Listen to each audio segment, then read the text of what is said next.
better because I see how no matter what happens to this body or my name, I'm winning. The world's changing. I've changed the world. You've changed the world. So no matter what they do to me, let me tell you, at the end of the day, ain't none of the enemy done stuff I done.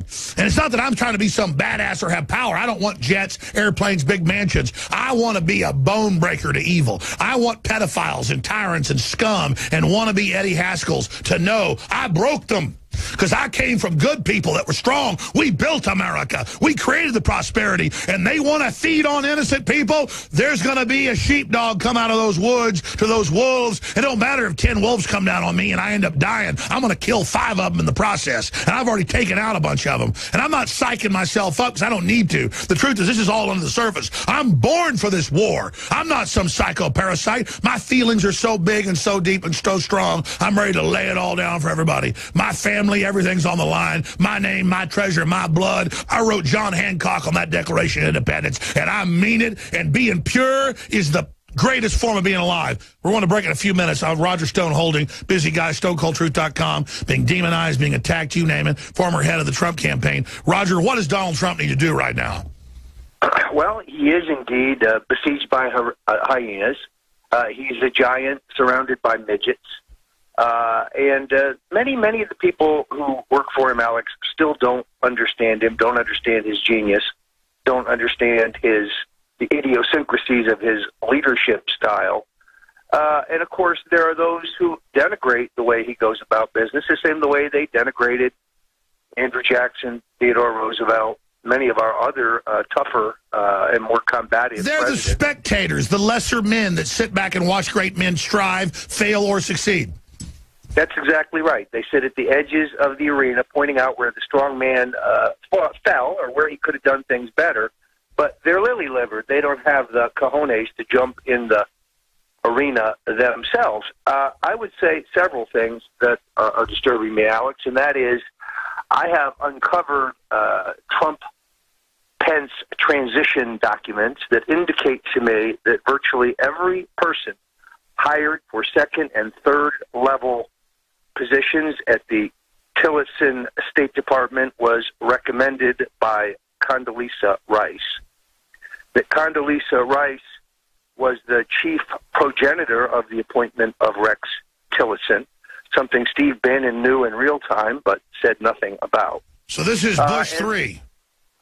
And that Bannon, and that Tillerson seems to be under the sway of his deputy, also placed by Condelezza, a never-Trumper, I might add. Now, Condelezza Rice is very, very close to Donna Brazile. They're like best friends. And you will recall that Donna Brazile was caught red-handed at CNN, handing the questions that were utilized in the debates to Hillary Clinton in advance. Was also on Brazile's watch that the Democratic National Committee strove to steal the nomination from poor old Bernie Sanders. So there's a network here, and of course Condelezza Rice is the neocon most closely responsible. Well, stay there. I'm going to give you the floor when we come back in 3 minutes. Roger Stone, StoneColdTruth.com. Wow, you always, these breaking documents become national news the next day. We're getting an exclusive right now. He has the documents. We're obviously got to come back tomorrow. We can't. We'll show the documents. This is so huge of how they've taken over the Trump administration through Treasury. He will break it all down in 3 minutes on the other side with Roger Stone. I'm Alex Jones. This is big. Roger Stone's our guest. Hopefully he can join me tomorrow during the weekday show to flesh this out more because we only have about 10.5 minutes left right now. Former head of the Trump campaign. I got a big Netflix show. They're saying probably the highest rated ever for Netflix. The Real House of Cards, as he exposes it, coming out here in just a few days. I'm in it as well. Look forward to actually sitting down and watching something like that. It's actually based somewhat in reality. We'll see how they spin it, but Roger thinks it may be somewhat fair. Let's see. But that's a separate issue, Roger. All I know is Trump's for real. Even when he compromises, they only come after him more. He's got a better bill now in the House passed. He's delivering like no president I ever read about in history books in the first 106-7 days. They're branding him as a failure. They're saying they want to remove him. In the New Yorker magazine are having secret meetings about a coup d'etat or a 25th Amendment move. And then members of his cabinet are talking to the newspapers saying, oh, yeah, we're getting ready to remove him. as you always said, if he brings in people that he thinks can, quote, guide him through the goblin's nest, the big threat is, like Reagan, they'll try to remove him. So in the 10 minutes we have left, you have the floor. Lay out this amazing development, this exclusive, the documents you've gotten, that the entire State Department, for a month, they wouldn't put anybody in. There was a total blockage. Now they're putting their people in from Condelezza Rice and Donna Brazil. What a nightmare scenario. Yeah, Alex, this is very, very much like the situation that I encountered around President Reagan. President Reagan, like Donald Trump, knew what he believed and could not be pushed beyond it, despite the very best efforts of the establishment Republicans around him. I mean, I watched Ronald Reagan bend James A. Baker III to his will, not the other way around. And Trump is sometimes brilliant in that sense. I will give you a specific example. Dr. Henry Kissinger began courting President-elect Trump shortly after he was reelected. Kissinger had actually sent Trump several private messages of encouragement during the campaign. Kissinger considers himself a Republican and has a low regard for the Clintons. Shortly thereafter, this courtship kind of picked up steam. And surprisingly, I am told that Kissinger was among those who opposed troops to Syria, one of the handful of experts that took that position. And I am told that on a recent trip to China, from which Kissinger has just returned, that he was carrying a message for the Chinese, presumably an effective message, because evidently it played some role in the new cooperation of the North Koreans with President Trump's initiative to have the Chinese help us on the North Korean nuclear problem. So you have a classic case here of the president taking an establishment figure but putting him to work for Trump's agenda. And at the same time, I really fear that the decision last week to block Rick Grenell as NATO ambassador made at the State Department was orchestrated by Rice and her quislings around. So we don't just have deep state that won't leave. We have Trump through his advisors, because obviously he can't micromanage all this, putting more deep state in on top of it.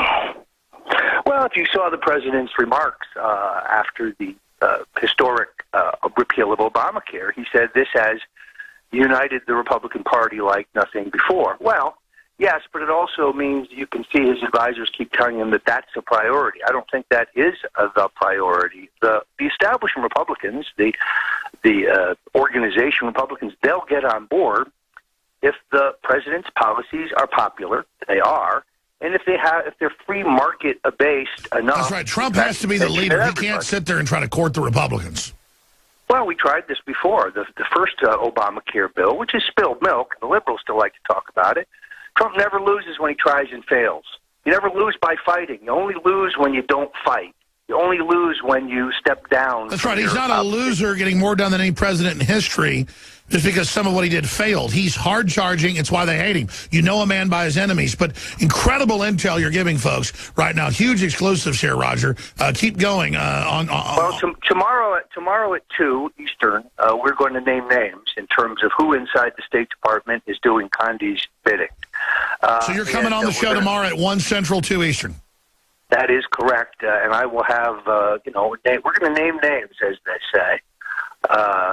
It's outrageous here, but it's not unexpected to see that the entrenched political establishment, once they realized they could not defeat Donald Trump, then they figured out that they couldn't destabilize him and discredit him. Now they're seeking to co-opt him. And he, as I've said, he's not a career politician. He hasn't hung around Washington waiting for the main chance his whole career. He didn't run for president because he needed to be someone. And he is not yet as knowledgeable about the federal system and how the government works and how Washington works just generally, although he is a master of the news cycle, and he always manages to grab the initiative back from his critics, which I think is his great genius. The fact that they are grumbling about removing him is not at all surprising. They don't understand the idiosyncratic nature. I was about to say, leadership. He is winning. He's doing a great job. I'm proud to support him. If we expect perfectness for him to get everything done, we're crazy. He's got to compromise. They hate him because he is so successful. He's taken power back from unelected multinationals back to the people. That process is happening. It's why they're panicking. But I sit there and I look at the wholesale demonization, the news saying we're allowed to remove him, trying to mainline a coup d'etat. That really concerns me. And again, that certifies how good he is. I think Trump's biggest threat is not being himself, but also us demanding he be Jesus Christ delivering perfect nirvana on a golden platter, you know, with a silver spoon. It's up to us to be the bulldogs here and to enforce this. His biggest Achilles heel is that we're not still enthusiastic enough backing the untold victories we've had, like a great Supreme Court justice, like a TPP dead, like a $3 trillion in the stock market, like 43% down in illegals coming in, on and on and on. Well, Alex, you know, let's put this in some perspective. You had Bill Clinton, who was a serial rapist, who assaulted numerous women, yet we're saying Donald Trump is mentally unfit? Let's think about that for just a moment. This is classic where they want to remove the president, not because of his actions or his manners, but because of his beliefs. He so threatens the New World Order. He so threatens the fact that they now have to connive and scheme and plot to get anything done, whereas before, you know, under Obama, under Clinton, under the Bushes, they had their agenda at every step of the way. So the people who've run this country for 30 years are not going to go away easily, and they culturally despise Donald Trump. This is an elitist phenomena. Exactly. They don't like the image of a man standing up and the people standing up. So even if he rolled over, they're going to destroy him. And again, Trump understands that, right, Roger? I mean, I love his family, Ivanka and others, love them to death. Don't they get kissing the ass of this system is going to destroy them? That shows weakness. I mean, look at Bill Maher and all them turning on her as soon as she sells her dad out. Hasn't she figured out disloyalty is the kiss of death? Well, look, I'm going to defend both Ivanka and Jared only in the sense that the bad advice they keep giving the president, the attempts to moderate him, as she put it in the New York Times, the idea of coming to grips. Yeah, Ivanka, we didn't hire you to moderate your dad, sweetheart. Sorry. No, I don't want a moderated Donald Trump. I want the guy we elected. That's not. He doesn't need any moderation. We need the real Trump. I say let Trump be Trump. That's the success. In fact, I want him to be more aggressive in the campaign. Well, it's only when he's talked into being timid or into calling back that you know, they don't do well. The president was elected for a reason on a set of Remember ideas. The first debate where he was nice to Hillary and lost it? Exactly right. So I think that we're now in a situation in which those who say, oh, Jared and Ivanka can never be displaced, I'm not sure that's right. Let's see how the results of their bad advice plays out when the president unfortunately takes it. Exactly. Let me stop you there because we need to talk about you and I and us. We're all being censored. We're being blocked because we are effective, because they are scared of us. It's come out in the WikiLeaks. They're super scared of you and I. People need to follow you on Twitter, Facebook, Google, but your own website, because they can't censor that as easily. StoneColdTruth.com. You're going to be doing your own weekday show here soon, not just once a week. We're launching a larger operation the next 2 months. People need to follow you on Twitter. They need to follow us at Real Alex Jones. They need to buy our products. They need to buy the Bill Clinton rape shirt, the Exercise of Free Speech. They need to get the new Paul Watson T-shirt, InfoWarsStore.com, a bunch of big specials in tomorrow. What are your other contact points, Roger? Well, Alex, you can go to StoneZone.com, which we have now just completely redesigned, kind of archival. RogerStone.com if you want to get my epic line of books on Johnson, Nixon, Watergate, Donald Trump, the Clintons. Now out, by the way, finally, the Bush crime family out in paperback with 2 new chapters. You can get that. We're out of time, but promise tomorrow you'll talk some about the big Netflix show. They're saying that's going to be the big hit of the year. Get me Roger Stone. Kick it around tomorrow at 2 o'clock Eastern, 1 o'clock Central at InfoWars. Can't wait for that big exclusive. Wow. That's why they hate us, folks. They know we're not scared to put the exclusives out. The big data. We got the big sources up at the top. Thank you, Roger. Talk to you soon. Amazing person. Great job with the crew. Sorry to the other callers I didn't get to you, Dakota and John. Get back to you tomorrow if you call. I love you. InfoWars.com, InfoWarsStore.com. We need financial support to maintain where we're at. We got great products.